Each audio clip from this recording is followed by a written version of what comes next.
everyone, and welcome back to my channel. My name's Sophie, and this channel is chronicling my journey of living my best life with multiple chronic health conditions. I've been getting some questions about oxygen recently, so thought I would just do a whole video about it. I do have notes, so please bear with me. First, as odd as it is, oxygen is a prescription, so you do need a prescription from a doctor to get oxygen. Your insurance, if you're in the United States, may or may not cover a portable oxygen concentrator. Most of them do cover rentals. When I was renting the oxygen concentrator, they supplied me a home concentrator, which is large. It sits in my living room, and I will sort of get into everything that's involved with that in a second. I also got the green tanks that you see a lot in hospitals for oxygen, sort of portable, but that was not working for me for a multitude of reasons. One is that I have stairs to get in and out of my house, so it was sort of defeating the purpose to having to carry a tank up and down the stairs. It was very difficult. And I also have the oxygen extraction issue, so just the act of holding onto it and dragging it behind me, like in stores and whatnot, was also very difficult. It was only a couple months using the green tanks before I asked my doctor for a prescription for a portable oxygen concentrator. My understanding is a lot of insurance companies here in the United States do not cover the portable oxygen concentrators, but do check with your insurance because you just never know. With the rentals, it did include all of the supplies that I needed, so it included like the tubing, the nasal cannulas, everything like that was included.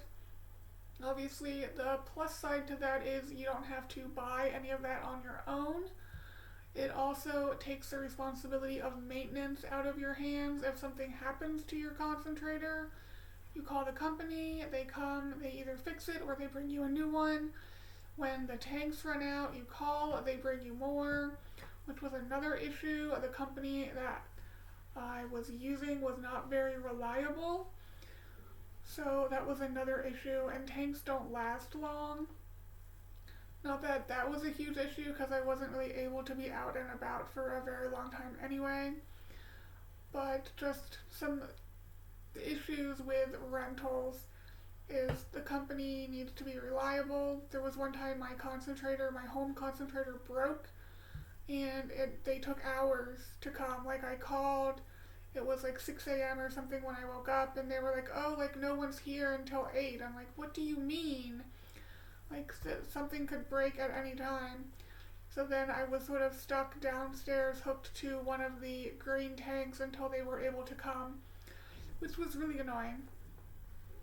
I have since bought a home concentrator, which obviously you can pick the model. So the model I picked was a smaller, lighter model. So if I do like a day trip somewhere and I'm staying in a hotel, I can just bring my home concentrator with me. I don't need to rent one. That's really nice. Obviously, then you run into the issue with maintenance, and all of the supplies are then bought out of pocket, which again, the nice thing is you can choose your own supplies, you choose your own tubing and everything like that. Speaking of tubing is used when you're not going to be hooked directly to the concentrator. So like right now, I am on the second floor. My concentrator is on the first floor. I have 50-foot tubing. This is the tubing that I like. It is supposed to be kink resistant, and I do find it definitely kinks less than, say, the clear tubing that is normally supplied when you rent them or in the hospital.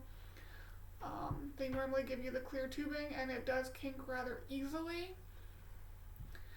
The other thing, well, I guess with tubing, I've heard you should replace it every 1 to 2 months. It's really going to depend on a few factors. If you're wearing the oxygen 24/7, if you're using humidity, So check with your doctor about how often you should be replacing the tubing. Connecting the tubing to the nasal cannula, I have these little swizzles that look like this, and as the name suggests, they do swivel, so they do help with the kinking as well. Another option to connect the nasal cannula, this part, to the tubing would be this, and this is if you're using a humidifier bottle. This will catch any excess liquid that sort of makes it through the tubing. I found that since I am normally upstairs, this isn't really needed. There was a time when I was having work done downstairs and brought the concentrator upstairs, and because I had the concentrator up so high, I did need to use this because I was getting a lot of liquid through the nasal cannula. Nasal cannulas. There are a lot of them. They come in different lengths. You can get 2 feet, 4 feet, 7 feet. The one I'm currently on is a 4 feet. I have a 2 feet for when I go on like planes, or if I'm gonna be like doing an outing where I'm gonna be wearing my portable oxygen concentrator for a period of time, like a concert or flying. I will use the 2 foot just because there's less dangling, less to get caught on, because I do get caught on stuff with the tubing. The nasal cannula, also has different prongs. So these are sort of longer, and I don't know, they have a curve to them. They do make prongs that are shorter. The prongs can be sort of curved different angles, and what you prefer is really what you prefer. It doesn't really make a difference, but again, when you're buying them on your own, you can choose that. They also have different softnesses, and that's important again if you're going to wear it 24/7. When you're sleeping, you want them to be sort of soft and squishy up on your face. Those unfortunately are more expensive. So normally what I do is, this is a super soft, so I will get a super soft, and that is the one I will sleep in. And then I will get a different one that's just soft, and that is what I will sort of use day to day when I am out and about. Let me see. Replacing the nasal cannula, I normally replace it. The one I wear at home, I replace weekly because I am hooked up to it 24/7. If it gets disgusting, if I have a lot of nasal issues and I'm having a lot of like nasal discharge, I may replace it sooner, but normally it is replaced every week. The one I wear out and about really depends on how often I'm using it, and again, if it gets disgusting from being out and about. Let me check my notes real quick. Going back to the humidifier bottle. This is what one of them looks like. This is just one. There's different ones. I believe this one has something in it that can sense if your tubing is kinked and there's getting a back pressure to the concentrator, and it makes a loud noise. It's very annoying. It can happen when I'm sleeping.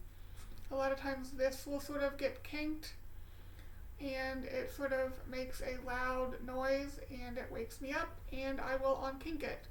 As annoying as it is a good thing, because you don't want that back pressure getting to the concentrator, because you don't want to break it.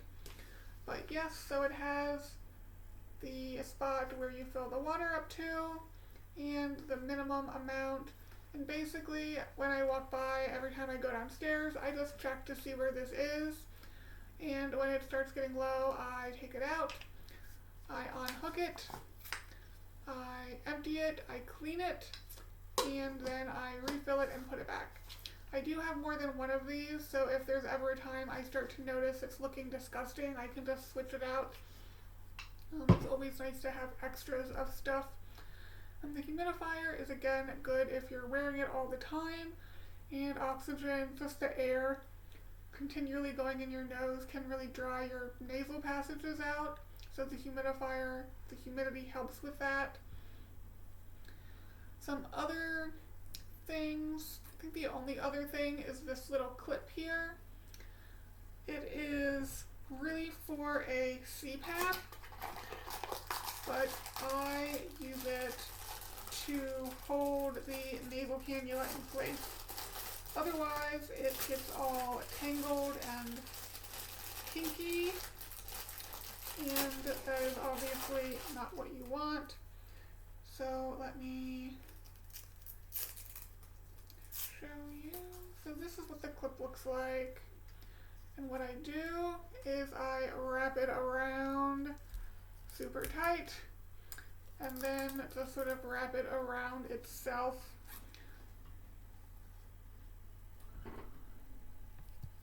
And then I just hook it to whatever I'm wearing so the nasal cannula doesn't get all twisted, because that is also really annoying.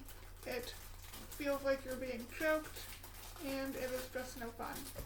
So when I travel, I do have one of these in my suitcase that comes with me. So I will rent a concentrator, and they will supply the tubing, the nasal cannulas, and I will have my little clip so I can hook it to whatever it is I am wearing.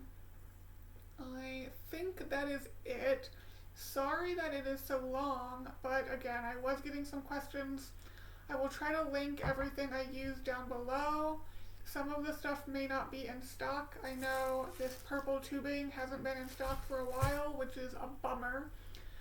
So I'll try to link everything. Hopefully this was helpful. If you guys have any other questions, don't hesitate to ask. And I will see you in the next one. Bye guys.